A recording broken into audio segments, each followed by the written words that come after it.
আমার ডেমোক্রেসির কথা বলবো, কিন্তু ডেমোক্রেসির নর্মস মানব না। আমাদের সহনশীলতা থাকবে না। আরেকজনের মতামতের সাথে আমি ভিন্ন মত পোষণ করি, যদি আমি তার প্রতি সম্মান জানাতে পারবো না, তাহলে কিন্তু সত্যিকার অর্থে শত সংস্কার করেও করলাম হবে। সংস্কার will not come to anything যদি আমাদের রাজনৈতিক সংস্কৃতি আমরা বদলাতে না পারি। এটা প্রথম আমার ভালো লেগেছে, সবাই মন খুলে কথা বলেছে এখানে। এই টলারেন্স, সহনশীলতা এবং অপরের মতের সাথে দ্বিমত পোষণ করেও তার মতকে সম্মান জানানো। আমাদের এই দুটো যদি ফাউন্ডেশনাল চেঞ্জ আমরা আনতে পারি বাংলাদেশে, অবশ্যই অনেকগুলো চেঞ্জের কথা, যেগুলো বাকিগুলো তার বলার অপেক্ষা রাখে না। এটাও তো আমার প্রথম পয়েন্ট।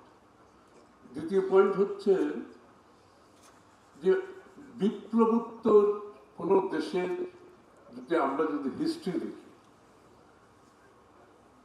বিপ্লবোত্তর যে দেশগুলো যত তাড়াতাড়ি তারা গণতান্ত্রিক প্রক্রিয়ায় ফিরে যেতে পেরেছে, ডেমোক্রেটিক অর্ডারে ফিরে যেতে পেরেছে, নির্বাচনের মাধ্যমে ডেমোক্রেটিক অর্ডার রেস্টোর করে অব্যাহতভাবে সেই কালচার রাখতে পেরেছে, সেই দেশগুলো কিন্তু এখন ভালো হচ্ছে।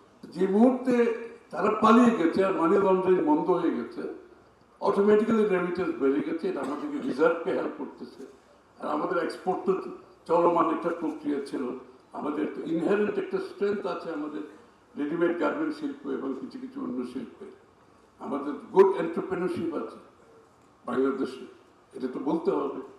তো সুতরাং ওই রিকভারিটা আমাদেরকে হেল্প করেছে। একদিকে এক্সপোর্ট কন্টিনিউ করেছে, আর মানি লন্ডারিং বন্ধ হওয়ার কারণে রেমিটেন্স বেড়ে গেছে, সেটা আমাদের ইকোনমিতে হেল্প করছে, রিজার্ভে হেল্প করছে।